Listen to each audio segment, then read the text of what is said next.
Howdy, folks. Excuse me. Well, we're back here at the Wool Wood Shop, coming to you from the lower level of World Headquarters, our usual spot. Today, I haven't made any segmented bowls for at least 2 years, maybe 3. 2 years, be 2 years this summer. We had the big windstorm, and since then I've been working with storm damaged wood. So I kind of got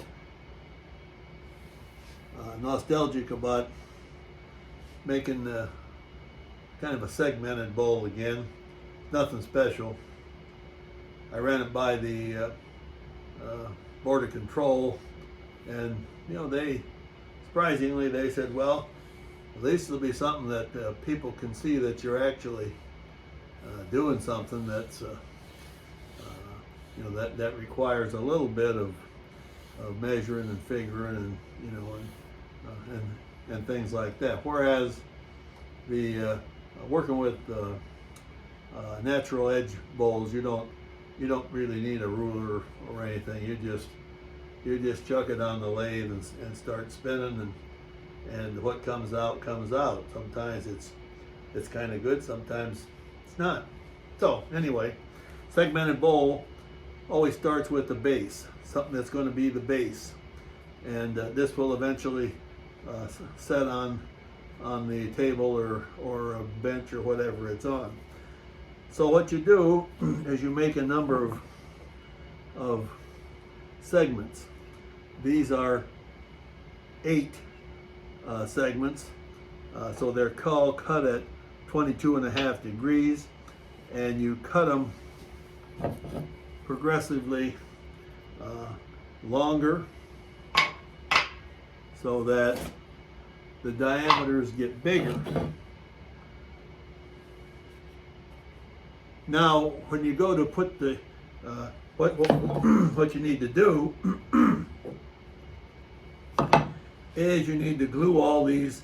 You need to glue the smallest one onto the base, and then you need to glue progressively larger ones onto this. So you need to have a nice smooth surface to glue with. So you get a piece of wood, and you put a tenon on one end, and then you put it in the 4-jaw chuck, and you make a nice smooth side. Then you take each ring, and using the cold jaws on this side so that you got the power, you face these off and then sand them off so that they're nice and smooth. So we're going to progressively glue each of these on. So I'm going to demonstrate today a method of gluing the segments together.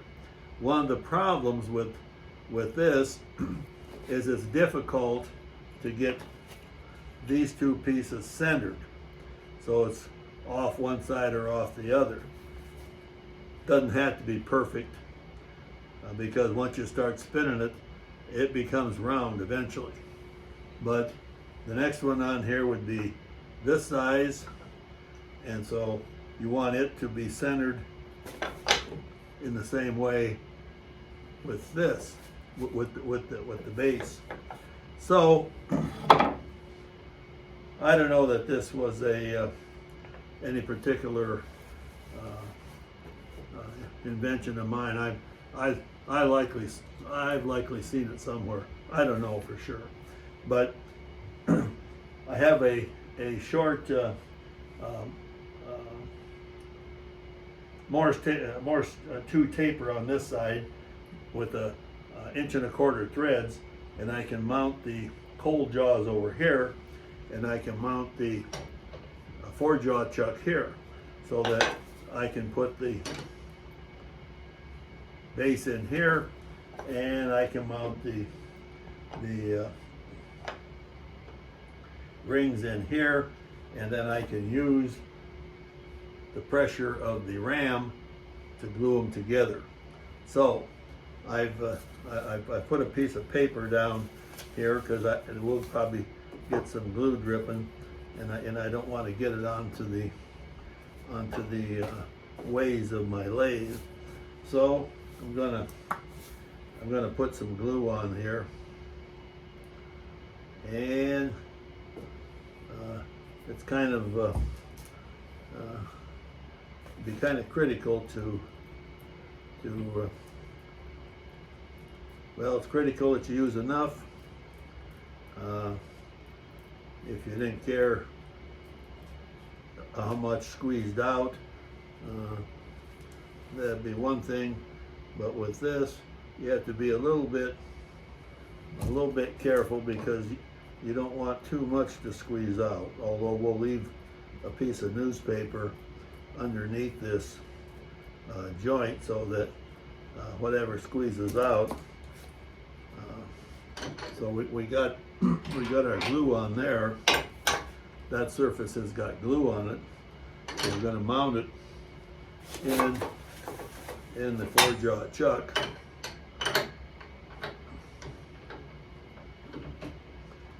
Okay, now then, we got the ring, and we have it cleaned off, and we don't have a lot of time before the glue sets up, but we should have enough. So we'll just carefully spread this glue around, and then what we want to be able to do is easily and accurately glue these two pieces together so that this piece is exactly centered on this piece. So to do that, we're gonna stick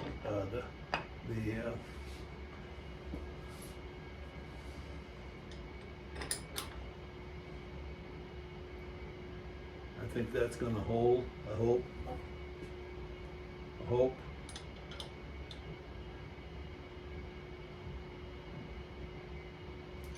Okay, so I've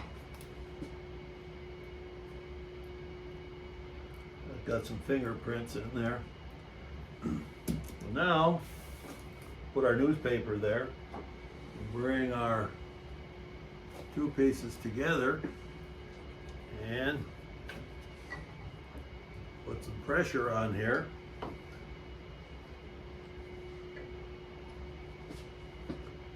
And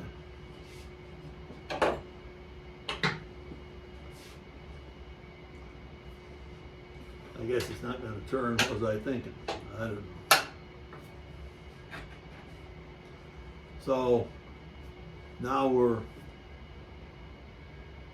we should be perfectly in line. So the ring should be perfectly centered on the base. So I like to use this a tight bond, and I like to leave the glue dry overnight. So tomorrow, or the next time I come down, I'll loosen the cold jaw up, back this off, and face off the front of this piece so it's nice and smooth. Then the next piece will probably be this piece, and I got one smooth side, and I'll mount it in the cold jaw, put some glue on this side and then on the newly smooth side there, and we'll glue them together. I'm not quite sure what the I think the progression is going to be I think it's going to be probably this one, and then probably this one. I don't know if I got these cut right. as I say, it's been a couple of years since I did it, and I'm probably out of practice. Another reason that the upper management thinks it. So you just repeat that process over. I have each piece smooth on one side. When I get these two glued together, I'll back this cold jaw off, bring the tool rest up, smooth that side off, and then take the next piece that goes on there that's smooth and glue those two together, same way I've done this, until I get them all glued together. So that's my secret way of lining these things up. I spent a lot of time over the years just